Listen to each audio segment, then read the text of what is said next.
दाढ़ी वाला बबलू हाथों में छुरा लेकर जुगनू की तरफ बढ़ा। उसने उसके चेहरे को निशाना बनाते हुए वार किया, लेकिन छुरा उस पर लगता उससे पहले ही पलक झपकते जुगनू ने लात मारकर उसे गिरा दिया। फिर जो पहला साथी यानी काले मस्से वाला उसके शिकंजे में था, उसके सर पर अपना हथौड़े जैसा हाथ मारा। वो वहीं चक्कर खाकर गिर पड़ा। तभी बबलू उठ खड़ा हुआ। वो भूखे खूंखार शेर जैसा खतरनाक हो गया था। उसने छुरा जुगनू के पेट की तरफ घुमाया, लेकिन इससे पहले कि वो छुरा जुगनू के पेट को छू पाता, जुगनू वहां से हट गया और बबलू की कलाई पकड़कर मरोड़ दी। ये सब इतने कम वक्त में हो रहा था कि अगल बगल में बैठे सारे लोग समझ भी नहीं पा रहे थे कि कुछ ही सेकंड में क्या से क्या हो गया। रोकना तो दूर, बल्कि सब तमाशाई बनकर उन तीनों की लड़ाई देख रहे थे, जैसे किसी फिल्म के एक्शन सीन की शूटिंग चल रही हो। जब जुगनू ने बबलू की कलाई मरोड़ी तो उसके हाथों से छुरा नीचे गिर गया और उसकी नोक उसी के पैर में चुभ गई। उसके पैरों में एक गहरा घाव हो गया, जिससे खून बहने लगा। वो आदमी अपना पैर पकड़कर दर्द से कराने लगा। हाथ तो पहले ही टूट चुका था। जुगनू ने उन दोनों को उनके कॉलर से खींचकर आगे की तरफ धकेल दिया और आगे बढ़ा। उसे वहां से आगे जाता देख झिलमिल ने कहा, तुम कहां जा रहे हो? बस अब ये लड़ाई यहीं पर बंद कर दो। क्यों फालतू में इस सब में पड़ रहे हो? तुम्हारा कुछ सामान चोरी तो नहीं हुआ ना? फिर छोड़ो ये सब। उसने विश्वास दिलाते हुए कहा, तुम मेरी चिंता बिल्कुल भी मत करो। मैं इन लोगों को आज जिंदगी भर के लिए सबक सिखाए बिना नहीं छोड़ने वाला। मुझे कुछ भी नहीं होगा। चिंता करनी है तो इन लोगों की करो, क्योंकि आज इन्हें मुझसे कौन बचाएगा ये कोई नहीं जानता। रघु तो तमाशा देख रहा था। कुछ करना तो दूर, बल्कि मौके का फायदा उठाते हुए उसने झिलमिल को उसके खिलाफ भड़काने की भी कोशिश की थी।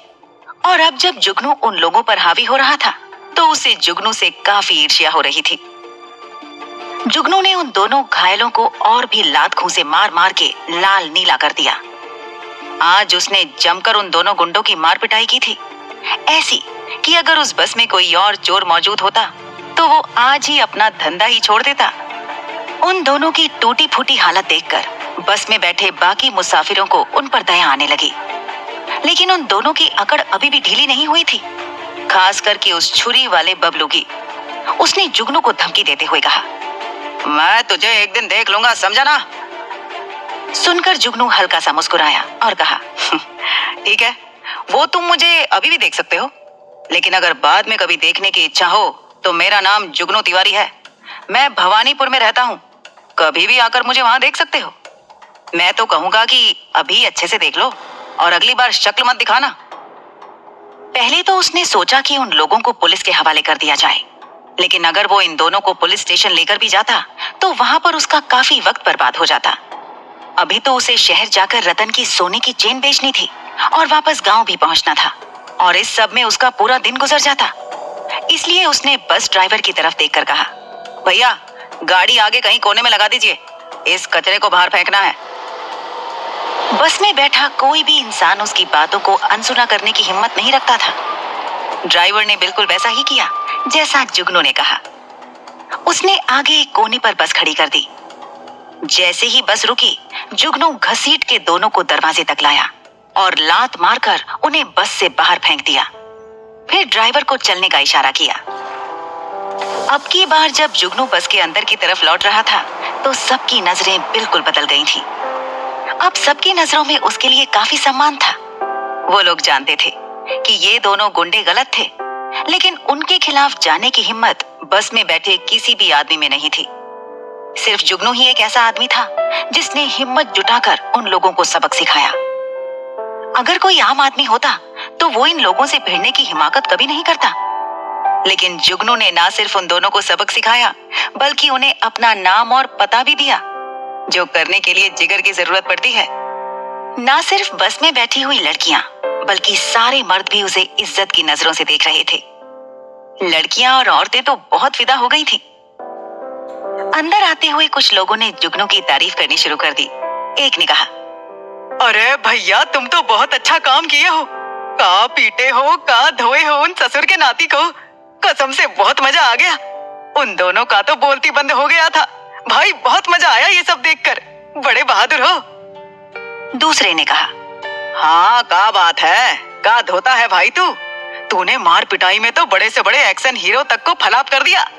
अच्छा कुमार हो तुम्हारे सामने तो वो भी पानी कम चाय लगे। जो तुमने उसकी कलाई मरोड़ी है, हा देख कर ही मजा आ गया। जियो मेरे लाल जियो। तीसरे ने कहा, लगता है कहीं से सेल्फ डिफेंस की ट्रेनिंग ले रखी है तुमने। क्या मारते हो भाई, मुझे तो खुद तुमसे डर लग रहा है। पर हाँ, जो सबक तुमने उन लोगों को सिखाया है, अब वो ऐसे लोग दोबारा बस में चढ़ने की हिम्मत नहीं करेंगे। सब कुछ तुम्हारी बदौलत। लोगों के दिल में जुगनू के लिए इज्जत के साथ साथ चिंता भी थी, क्योंकि जुगनू ने उन लोगों को अपना पता बता दिया था। कई लोग थे जिन्होंने सलाह दी, ओ सब तो ठीक है, लेकिन आपको उन दोनों को अपना पता और नाम नहीं बताना चाहिए था। आपको डर नहीं लगता का? अगली बार अगर वो अपनी पूरी की पूरी टोली को लेकर लड़ने आ गए तो क्या करोगे आप? आप जानते हो, ऐसे लोगों की कोई हद नहीं होती। वो अगर आपकी जान लेने की कोशिश करें तो क्या करोगे?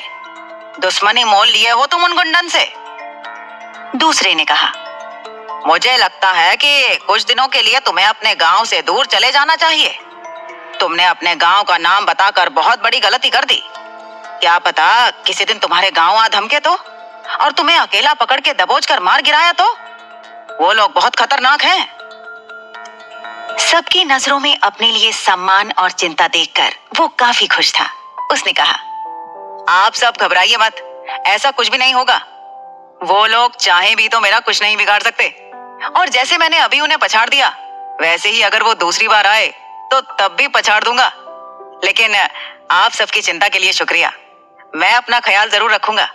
बाकी मैं आपसे कहना चाहता हूँ कि अगर आप लोग भी ऐसे लोगों के खिलाफ आवाज उठाना शुरू कर दें तो इनकी हिम्मत नहीं होगी बस में चढ़कर गुंडागर्दी करने की। अपनी बात कहकर जुगनू वापस बैठ गया। झिलमिल के चेहरे पर अभी भी डर छाया हुआ था। डर की वजह से उसका चेहरा पीला पड़ चुका था, आंखें लाल हो चुकी थीं और उसका पूरा शरीर कांप रहा था।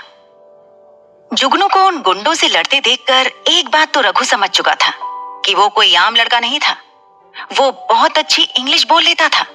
वो गुंडों से हाथापाई कर सकता था, अपनी रक्षा खुद कर सकता था, यहाँ तक कि दो हट्टे कट्टे गुंडों को अकेले ही पछाड़ सकता था। ये कोई मामूली लड़का नहीं कर सकता। रघु ने मन ही मन कहा, ऐसा कैसे हो सकता है? ये लड़का जो दिखने में इतना दुबला पतला सा है, जिसके पास ना पैसे हैं ना डिग्री, फिर उसमें इतनी ताकत कहां से आ गई कि इसने 2 हट्टे कट्टे गुंडों को पछाड़ दिया? और सिर्फ इतना ही नहीं, इतनी अच्छी अंग्रेजी कैसे बोल लेता है? दिमाग तो इसका बहुत तेज है ही, साथ में डेयरिंग भी है। ये तो मैंने अभी देख लिया जब ये उन गुंडों से लड़ रहा था। लेकिन खैर, जो भी हो, ये मुझसे बेहतर नहीं हो सकता। ऐसे लोग तो ज्यादा से ज्यादा अच्छे बॉडीगार्ड या बाउंसर बन सकते हैं, उससे ज्यादा कुछ नहीं। झिलमिल के लिए मैं ही सही हूँ, ऐसा लड़का नहीं जिसके अपने कल का कोई अता पता ना हो। ये क्या उसका साथ देगा, उसकी बराबरी करेगा? लेकिन अब ये तो समझ में आ गया कि झिलमिल इस लड़के से इतना क्यों इम्प्रेस्ड है और इतना लाइक क्यों करती है। जुगनू वापस आकर अपनी सीट पर बैठ गया। झिलमिल ने अभी भी अपना चेहरा हाथ में छुपा रखा था। जुगनू ने उसे पुकारा और कहा, वो सब चले गए, अब तुम अपनी आंखें खोल सकती हो। उसे इतना डरा हुआ देख वो हंसने लगा और कहा, तुम अभी भी उतनी ही डरपोक हो ना जितनी बचपन में थी। याद है कैसे एक छोटे से चूहे से डर जाती थी? बड़ी होकर तुमने हट्टे कट्टे आदमियों से डरना शुरू कर दिया है ना? झिलमिल ने चेहरे से हाथ हटाते हुए कहा, ऐसा बिल्कुल नहीं है, मुझे तुम्हारी चिंता हो रही थी। वो लोग मुझे थोड़ी कुछ करते, मैंने थोड़ी उनसे पंगा लिया था। ये तो तुम्हें शौक चढ़ा था उनसे हाथापाई करने का। वैसे मैं तो जानती थी कि तुम उन दोनों से बड़े ही आराम से लड़ सकते हो, पर फिर भी मुझे थोड़ी सी घबराहट हो रही थी क्योंकि उनके हाथों में छुरा था। जुगनू ने भौहें टेढ़ी करते हुए कहा, अच्छा, तो तुम्हें पता था कि मैं उनसे लड़ सकता था, लेकिन कैसे? उसने कहा, अरे ये तो बहुत जाहिर सी बात है। पूरे गांव में सब जानते हैं कि तुमने रतन और उसके 16 आदमियों को कुछ ही सेकंड में जमीन पर पस्त कर दिया था, और ये बात किसी से भी नहीं छुपी है कि उस दिन भी तुम अकेले ही थे। आज तक रतन और उसके सारे दोस्त तुम्हारे नाम से कांप जाते हैं। ये बात गांव में आग की तरह फैल गई थी तो मुझे भी पता चल गया, उसने सर हिलाते हुए कहा। अच्छा, तो ये बात थी। हाँ बिल्कुल, तब तो मैंने तुम्हें लड़ते हुए नहीं देखा था, लेकिन आज तो मैंने तुम्हें अपनी आंखों के सामने इतने नजदीक से लड़ते हुए देखा। वैसे तुम काफी अच्छी फाइटिंग कर लेते हो। क्या मजा चखाया तुमने, बहुत अच्छा लगा कि तुम में इतनी हिम्मत है कि तुम गलत टाइप के लोगों के सामने अकड़ के खड़े रह सको, वरना आजकल तो लोग कुछ भी गलत होते देख मुंह फेर लेते हैं। वो जुगनू की इस हरकत से काफी खुश थी और कहीं ना कहीं उसके मन में जुगनू के लिए कुछ गहरे जज्बात जग रहे थे। आखिर ऐसी कौन सी लड़की होगी जिसे ऐसा लड़का पसंद ना आए जो इतना स्ट्रांग हो, इंटेलिजेंट हो।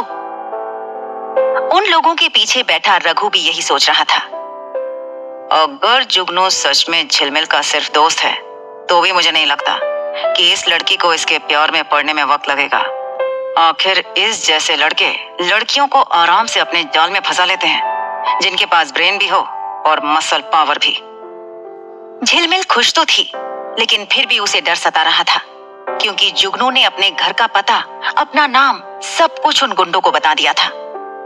उसने अपनी चिंता जाहिर करते हुए कहा, लेकिन तुमने एक बात ठीक नहीं की कि उन लोगों को अपना पता बता दिया।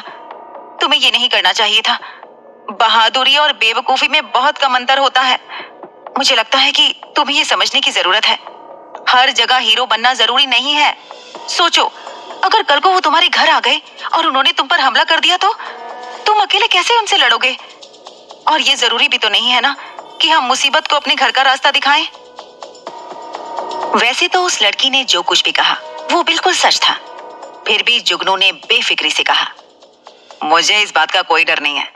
आने दो, अगर वो आते हैं तो तब भी मैं उन्हें देख लूंगा। मेरे सामने वो टिक नहीं पाएंगे। वैसे तुम्हारी जेब में ऐसा क्या खास था जिसके लिए तुमने उन दोनों की ये हालत कर दी?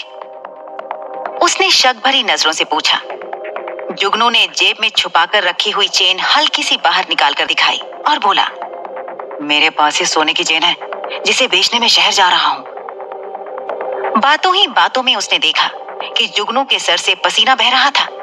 उसने चुपचाप अपनी जेब में से एक गुलाबी रंग का रुमाल निकाला और जुगनू के माथे का पसीना पोंछने लगी।